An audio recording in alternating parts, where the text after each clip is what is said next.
Assalamualaikum warahmatullahi wabarakatuh.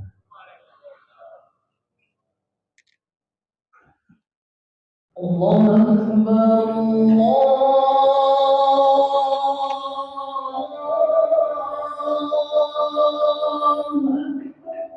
Allah Akbar.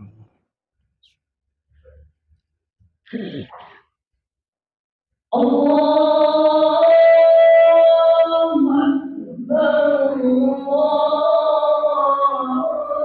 أشهد أن لا إله إلا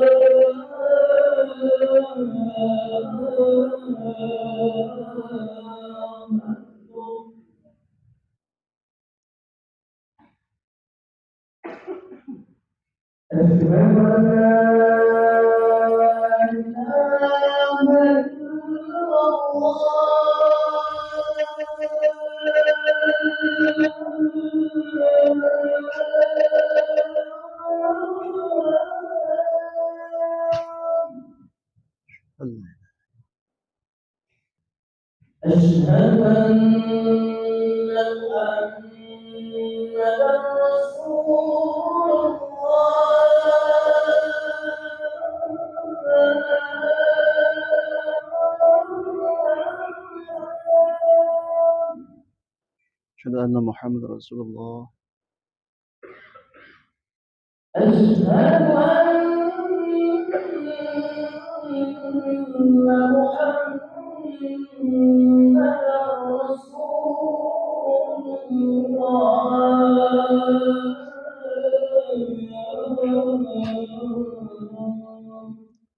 Anna Muhammad Rasulullah Muhammad.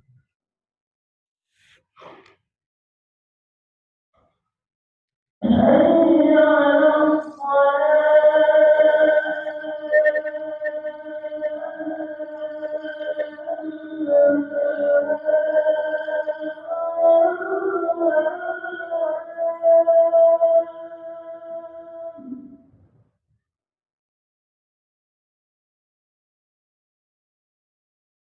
حي على الصلاة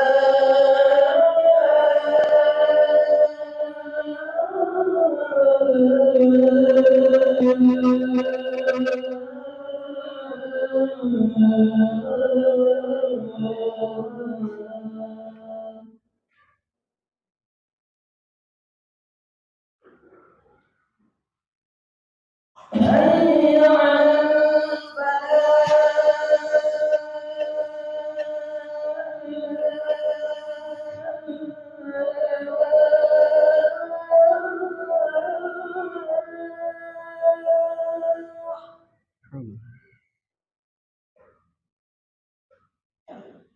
حي على الفلاح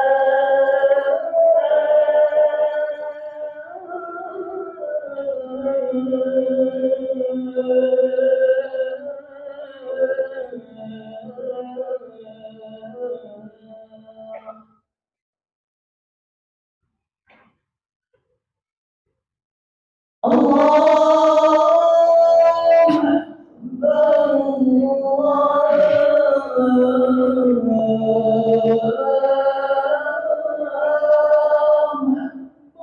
Allah Akbar. لا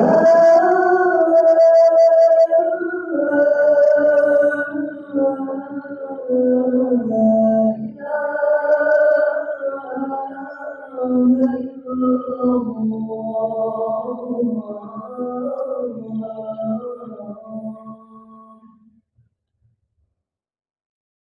Allahumma rabbi alaika والشرف إنك الحمد لله رب العالمين.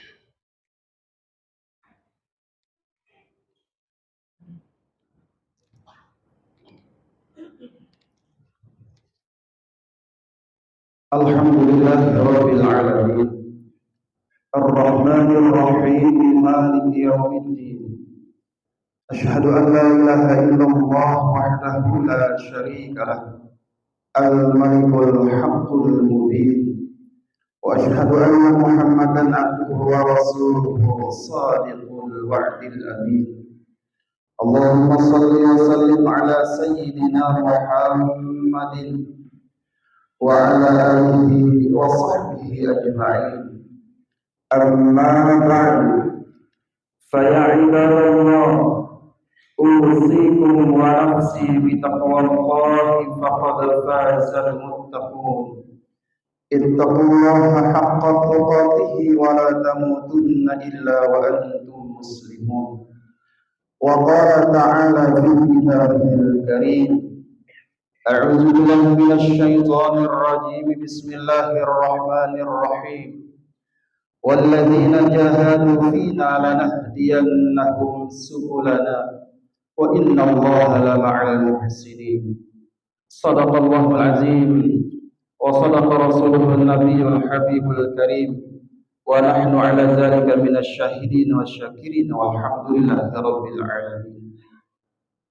Alhamdulillah, puji terima syukur kita senantiasa panjatkan kehadirat Allah Subhanahu wa taala, yang mana pada kesempatan yang mulia ini, alhamdulillah, kita telah dilimpahkan oleh Allah berbagai nikmat. Wa in ta'uddu ni'matallahi la tuhsuha. Niscaya kalau kita hitung nikmat dari Allah tidak akan terhitung. Di antara nikmat yang diberikan oleh Allah pada saat ini, alhamdulillah, di tengah-tengah kesibukan kita dapat hadir di tempat yang mulia ini dalam rangka menunaikan ibadah salat Jumat. Salawat ma'assalam semoga tercurah limpahkan kepada junjungan Allah Nabi Agung Rasulullah sallallahu alaihi wasallam, para keluarganya, para sahabatnya, serta umatnya hingga akhir zaman. Ma'asyiral muslimin, sidang Jumat rahimakumullah. Dalam kesempatan siang hari ini, khatib berwasiat wabil khusus untuk diri pribadi, umumnya kepada kaum muslimin yang hadir pada kesempatan siang hari ini. Mari kita tingkatkan iman, Islam dan ketakwaan kita kepada Allah Subhanahu wa taala dengan cara menunaikan perintah-perintahnya dan menjauhi larangan-larangan. Kaum muslimin rahimakumullah, dalam kesempatan yang mulia ini, khatib mengambil tema kebersamaan ulama dan umaro dalam membangun umat. Kaum muslimin rahimakumullah, istilah ulama berasal dari bahasa Arab, yaitu ulama, yang merupakan bentuk jama dari alimu, yang berarti orang yang mengetahui atau sangat pandai atau juga ilmuwan. Ulama berarti orang yang sangat ahli atau sangat pandai di bidang ilmu pengetahuan. Kelompok ini juga sering disebut para cendekiawan. Demikian pula istilah umaro berasal dari bahasa Arab, yaitu umaro, yang merupakan bentuk jama dari amirun, yang artinya pemimpin atau penguasa. Maka umaro berarti para pemimpin atau penguasa di suatu negeri atau di suatu daerah atau di suatu wilayah. Sebutan ulama di masa perkembangan dan kejayaan Islam tidak hanya terbatas pada para ahli agama, tetapi juga diberikan kepada para ahli ilmu pengetahuan umum. Namun perlu diketahui bahwa umumnya ulama pada masa itu, sekalipun mereka ahli bidang ilmu pengetahuan umum, mereka juga ahli dalam bidang ilmu pengetahuan agama. Misalnya saja Al-Farabi, seorang filosof dan juga seorang ahli ilmu agama. Ibnu Sina, seorang ahli ilmu kedokteran yang juga seorang fuqaha, ahli fikih. Ada juga seorang filosof Islam yang juga seorang fuqaha, yakni Ibnu Rusdi. Al-Khwarizmi, seorang ahli ilmu ukur, ilmu matematika, yang juga ahli ilmu agama. Ibnu Khaldun, seorang sosiolog tersohor pada masa itu, juga seorang agamawan. Di masa kini, sebutan ulama itu sudah semakin dipersempit atau sangat disederhanakan. Yang dahulunya mempunyai makna yang sangat luas saat ini karena pengaruh budaya barat yang sudah merambah dalam segala aspek kehidupan masyarakat modern. Gelar itu hanya diberikan kepada para ahli ilmu agama.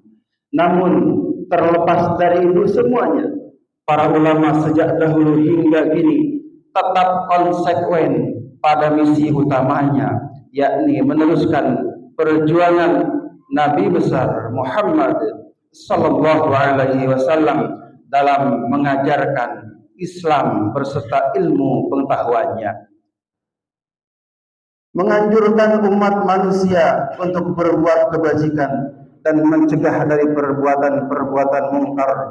Mereka dijuluki pewaris para nabi. Oleh karena itu, kedudukan mereka amat mulia di sisi Allah dan di tengah-tengah masyarakat. Dahulu, ketika belum ada atau tidak ada manusia yang menegakkan kebenaran, Allah Subhanahu wa taala mengutus para nabi dan rasul untuk menyampaikan kebenaran kepada umat manusia, menyelamatkan mereka dari kegelapan menuju kepada cahaya yang terang benderang, dari kesesatan menuju jalan yang baik, jalan yang lurus. Setelah misi kenabian usai, ditutup oleh nabi yang terakhir, nabi akhir zaman, yaitu Nabi Muhammad sallallahu alaihi wasallam, dengan membawa kebenaran Islam sebagai agama yang sempurna dan juga diridhai Allah Subhanahu wa taala. Misi tersebut kemudian dilanjutkan oleh para ulama, maka di pundak ulama lah tanggung jawab mengenai akidah akhlak umat manusia. Jika para ulama makin besar peranannya di tengah-tengah masyarakat, maka semakin baik pula akidah akhlak masyarakat. Jika makin kecil peranan ulama di tengah-tengah masyarakat, maka keburukan akan semakin timbul di tengah-tengah masyarakat. Dalam hal ulama sebagai pewaris para nabi, Rasulullah sallallahu alaihi wasallam bersabda, "Al-ulama'u musabihul ardi wa khulafa'ul anbiya'i wa warasatul anbiya'i." Ulama itu adalah lampu-lampu bumi, wakil-wakilnya para nabi, pewarisku nabi dan juga pewaris para nabi-nabi yang lain. Kaum muslimin rahimakumullah. Sedangkan para amir atau penguasa, mereka adalah orang-orang yang berkuasa di suatu negeri atau di suatu daerah. Di pundak mereka lah tanggung jawab mengenai kehidupan umat, kesejahteraan, tidaknya suatu masyarakat aman dan tidaknya suatu masyarakat tergantung pada keadilan dan juga kebijaksanaan para pemimpin tersebut. Jika seorang pemimpin itu adil dan bijaksana, jujur dan amanah, kelak masyarakat yang dipimpinnya itu akan mencapai kesejahteraan, ketentraman dan juga kemakmuran. Akan tetapi sebaliknya, jika seorang pemimpin tidak jujur, tidak adil, semena-mena dalam menentukan kebijakan, kejam dan jahil atau juga zalim, maka kelak rakyat yang akan mengalami kesengsaraan, penderitaan yang akan terjadi. Seorang pemimpin atau penguasa bisa berlaku adil dan bijaksana, jujur dan amanah jika ia memiliki jiwa iman, takwa, serta menguasai petunjuk-petunjuk Allah serta menyeluruh. Sedangkan seseorang dapat mengetahui petunjuk-petunjuk Allah tersebut hanyalah melalui para pewaris Nabi, yaitu para ulama. Walaupun petunjuk-petunjuk Allah itu bisa didapatkan melalui media, melalui kitab, buku-buku lainnya, itu juga tidak luput adalah peranan para pewaris Nabi. Di masa Khulafaur Rasyidin, jabatan sekaligus sahabat, kepala pemerintahan di antaranya dipegang oleh seorang ulama seperti Abu Bakar, Umar bin Khattab, Utsman bin Affan, dan juga Ali bin Abi Thalib. Mereka adalah para sahabat Rasulullah Sallallahu Alaihi Wasallam. Mereka orang-orang yang amat mengetahui petunjuk Allah, dan juga mereka adalah orang-orang yang saleh. Sekalipun demikian, mereka tetap meminta pengawasan dan nasihat dari para sahabat Nabi yang lain. Namun semenjak berdirinya dinasti Umayyah hingga sekarang ini, umumnya para amir, para penguasa bukanlah seorang ulama dan bukan pula ahli dalam bidang agama. Maka sangat wajar bila kemudian banyak terjadi tindakan-tindakan atau juga kebijakan-kebijakan yang bertentangan dengan Al-Quran dan As-Sunnah. Oleh karena itu, di saat inilah pentingnya kerjasama antar ulama dan umara. Para penguasa sebagai kelompok orang-orang yang bertanggung jawab atas jalannya roda kehidupan masyarakat. Sedangkan para ulama adalah kelompok orang-orang yang bertanggung jawab memberi penjelasan tentang manakah jalan hidup yang benar menurut Al-Quran dan As-Sunnah. Sedangkan kerjasama itu insya Allah akan tercapai kemaslahatan umat. Dalam hal kerjasama, Rasulullah Sallallahu Alaihi Wasallam bersabda, "Sinfani minan nas, idza saluha saluhan nas, wa idza fasada fasadan nas, al-ulama wal umara." Dua golongan dari manusia, apabila mereka baik, maka baiklah manusia, dan apabila mereka buruk, mereka rusak, maka rusak pula manusia, yaitu ulama dan umara. Kaum muslimin sedang salat Jumat rahimakumullah, jika ada seseorang bertanya, apakah benar kerjasama antara ulama dengan umara dalam membangun masyarakat dan juga mencapai kemaslahatan atau kesejahteraan umat, secara yakin kita jawab benar. Mengapa? Sebab dengan kerjasama antara ulama dan umara akan pasti tercapai. Yang pertama, para umara, para penguasa akan memperoleh penjelasan-penjelasan dari ulama tentang petunjuk-petunjuk yang didapatkan dari Al-Quran dan As-Sunnah mengenai pembangunan masyarakat.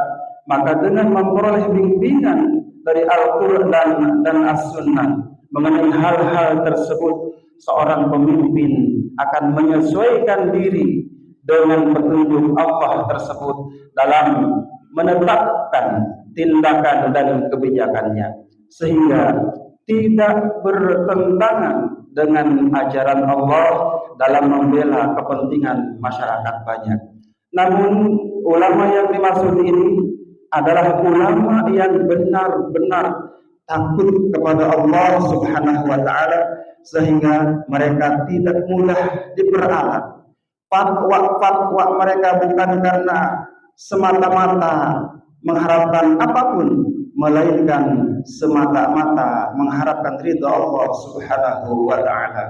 Tentang umara dan juga dekatnya ulama, Rasulullah Sallallahu Alaihi Wasallam bersabda, "Innallaha yuhibbul umara idza khalatul ulama wa yamudul ulama idza khalatul umara, li'anna al-ulama idza khalatul umara radibu fil dunya wa idza khalatul umara radibu fi akhirah." Sesungguhnya Allah mencintai umara apabila mereka bergaul dengan ulama, dan Allah murka kepada ulama apabila mereka mencampuri urusan umara. Karena apabila umara dekat dengan ulama secara tidak langsung dia sedang meniti jalan gemar menuju ke akhirat. Kaum muslimin sidang Jumat rahimakumullah. Sebab kedua, dengan kerjasama antara ulama dan umara, maka ulama akan memperoleh kesempatan dan perlindungan yang luas dan bebas untuk memberikan dakwah Islamiyah kepada masyarakat, sehingga masyarakat dapat memahami Islam secara kafah, dapat mengamalkannya, dan juga mereka akan semakin sadar tentang hukum yang berlaku, sehingga umara akan mendapat kemudahan dalam mengatur kehidupan masyarakat. Insya Allah segala bentuk penyimpangan dan juga kemungkaran di tengah-tengah masyarakat bisa dihindari. Sebab ketiga, dengan kerjasama antara ulama dan umara, segala macam kebijakan dapat ditumbuh suburkan dan juga segala keburukan dapat diberantas atau juga dimusnahkan. Dengan demikian, masyarakat akan tumbuh subur serta menghasilkan buah yang baik, yaitu berupa keadilan, kemakmuran, kesejahteraan, dan keluhuran budi pekerti dalam hal kemakmuran masyarakat. Allah Subhanahu wa taala berfirman, "Kulu min rizqi rabbikum washkurulah baldatun thayyibatun wa rabbun ghafur." Makanlah olehmu rizki dari Tuhanmu dan bersyukurlah kepada Tuhanmu. Adalah negerimu, negeri yang baik, dan Tuhanmu adalah Tuhan yang Maha Pengampun. Al-Quran Surah As-Sabah ayat 15. Sebab keempat, dengan kerjasama antara ulama dan umara, wibawa umara akan semakin tinggi di hadapan masyarakat. Mereka dicintai rakyat dan juga mereka luhur kedudukannya di sisi Allah Subhanahu wa taala. Sebab ulama adalah orang yang mulia karena mereka mengemban tugas yang mulia pula, yaitu sebagai pewaris para nabi, menegakkan agama Allah. Maka apabila umara selalu dekat dengan ulama dan menerima petunjuk dari ulama, kedudukan umara menjadi mulia, karena hakikatnya mereka meneruskan misi para nabi dan rasul Allah, yakni menegakkan agama Allah. Umara yang benci terhadap kemungkaran. Kaum muslimin sidang Jumat rahimakumullah, dari uraian ini dapat kita simpulkan, pertama, ulama adalah pewaris para nabi, sedangkan umara adalah penguasa masyarakat. Kedua-duanya kerjasama yang baik antara ulama dan umara akan membawa kebaikan dimanapun dan dalam kondisi apapun.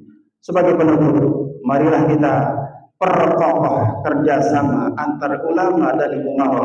Kita jaga kesinambungan kerjasama antara keduanya yang selama ini telah berjalin dengan baik. Semoga Allah Subhanahu wa taala memberkahi kita semua. Amin ya rabbal alamin. Barakallahu wa lakum fil Qur'anil azim wa nafa'ani wa iyyakum bima fihi minal ayati wal dzikril hakim wa taqabbal minni wa minkum tilawatahu innahu huwas samiul alim. Aqulu qawli hadza wa astaghfirullah al-azim li wa lakum wa lisairil muslimin wal muslimat wal mu'minina wal mu'minat fastaghfiruhu innahu huwal ghafurur rahim. Allahumma shalli ala sayyidina Muhammad wa ala alihi wasallam.